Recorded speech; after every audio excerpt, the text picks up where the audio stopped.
Story of the Transfiguration from Matthew chapter 17. 6 days later, Jesus took with him Peter and James and his brother John and led them up a high mountain by themselves. And Jesus was transfigured before them. His face shone like the sun. His clothes became dazzling white. Suddenly there appeared to them Moses and Elijah talking with him. Then Peter said to Jesus, "Lord, it is good for us to stay here. If you wish, I will make 3 dwellings here, one for you, one for Moses, one for Elijah." While he was still speaking, suddenly a bright cloud overshadowed them, and from the cloud a voice said, "This is my son, the beloved. With him I am well pleased. Listen to him." When the disciples heard this, they fell to the ground and were overcome by fear. But Jesus came and touched them and said, "Get up and do not be afraid." And when they looked up, they saw no one except Jesus himself alone. The Transfiguration, it sounds like a science fiction novel to me. We could spice up the title with some Greek and call it The Transfiguration, a metamorphosis of the Son of Man. Okay, maybe not. But really, the gospel story here isn't so much about Jesus shining like glory and the voice of God speaking on the mountaintop. I know that's what happens, and that's the big event.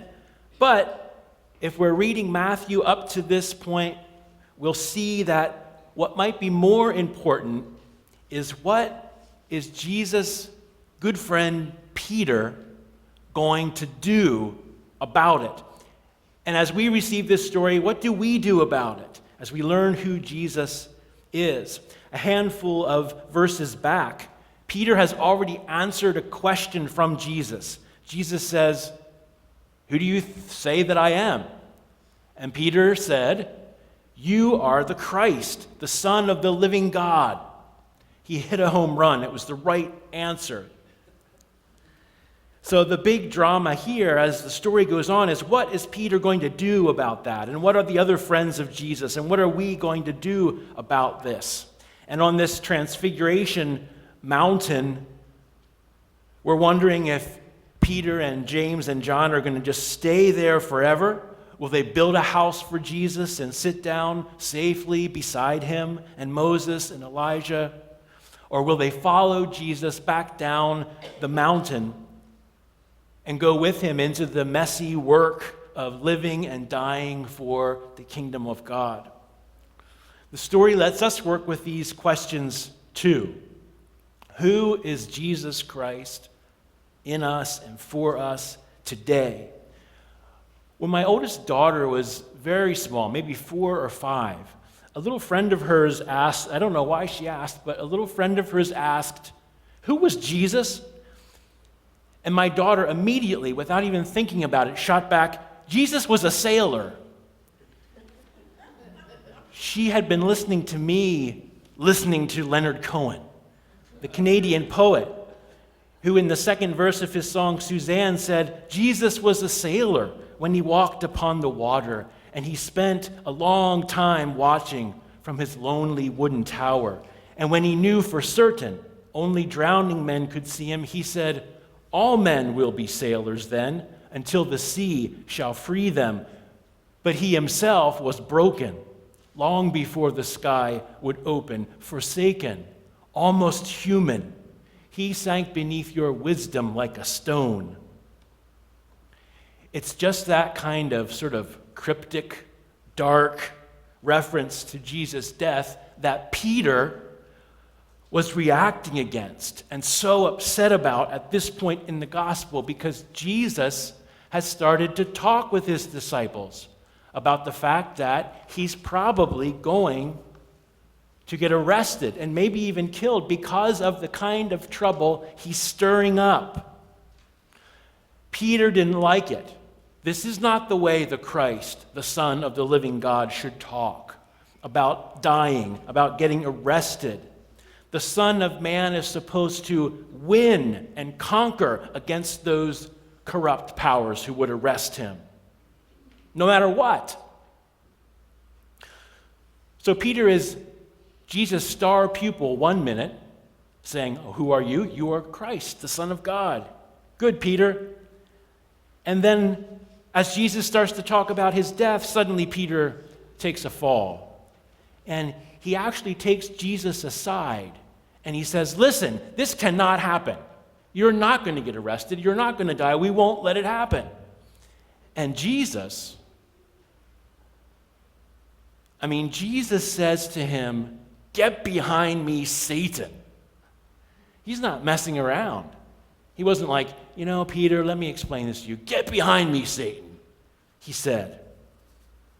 So star pupil the 1 minute and falling down the next. Jesus is being very clear. I have to walk God's way of love, Peter, and if you want to follow me, so do you.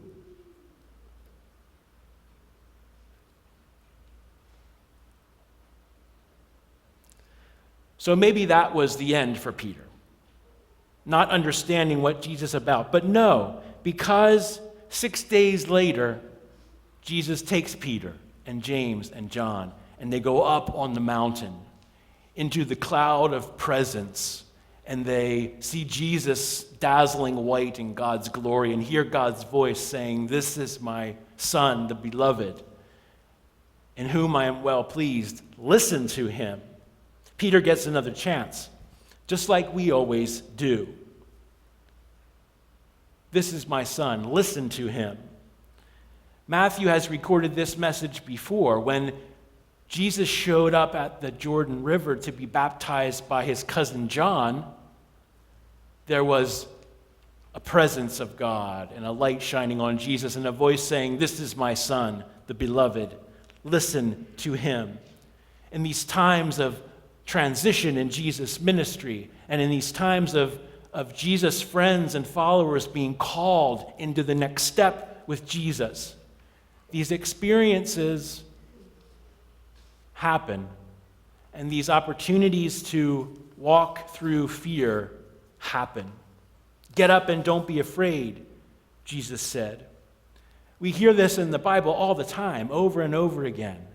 When something is about to happen, when God is revealing God's self to people, and they're afraid, and they have to take a next step in their faith, some angel messenger says, "Don't be afraid. This isn't about that. Don't be afraid." Here, it's not an angel messenger that says it, it's Jesus himself. It's Jesus' hand that Peter feels. And when Peter looks up, Moses isn't there anymore. Elijah isn't there anymore. The dazzling white light isn't there anymore. He looked up and saw Jesus alone, saying, "Get up and be ready to go. Don't be afraid." Peter didn't want to go back down that mountain. He was afraid of Jesus dying. He was afraid of losing the one that all of his hope was in. But Peter also heard that voice from Jesus saying, "Don't be afraid. Go God's way with Jesus." So it was Jesus who gave Peter the courage to get up and go back down the mountain.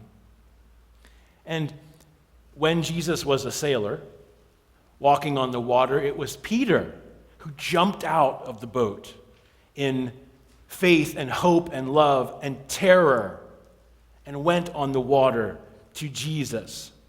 And it was, again, Jesus' hand that got a hold of Peter and got him back up and pulled him into the next step in his walk with Jesus. Peter represents us so well in the Gospel of Matthew. I think he shows us the best and the worst of what we can be in relationship to Jesus. If we look on, when we get closer to Good Friday, we'll see Peter, who's the one in the garden when Jesus is getting arrested. He's the one reaching for his sword, hacking off the ear of the soldier who's about to arrest Jesus. He's the one in the courtyard of the high priest who's like, I don't know who Jesus is, don't look at me. But he's also the one who becomes the leader of the first followers of Jesus after Jesus has been raised from the dead. He's the one who first said, no, this is the Son of the living God. We should follow him. Peter represents our faith and hope and love and fear, and they all go together. Faith and hope and love and fear, especially in times of change, when God is showing us something new, when Jesus is inviting us into the next step of faith, when new challenges and insights are coming. Part of the reason that we gather as a faith community in many different ways is to regularly go together up to the mountain, under the cloud of God's presence, to experience God's beauty and love, and then to take the hands of each other and to feel the hand of Jesus upon us, and to go back down. To go back down and share the love that we have received, even when we're afraid. And when we think of the experiences, particularly of our brothers and sisters in the Brethren Church in Nigeria, I feel that my own fears are, in comparison, I'm not sure how to feel about that. But it is for the suffering and the fear of the world, no matter how great or small, that Jesus came and that Jesus comes to us and is with us. So I invite you to consider, what next step of faith is Jesus calling you to? And what are you afraid of? What are the fears that exist in your life in terms of how God may be calling you?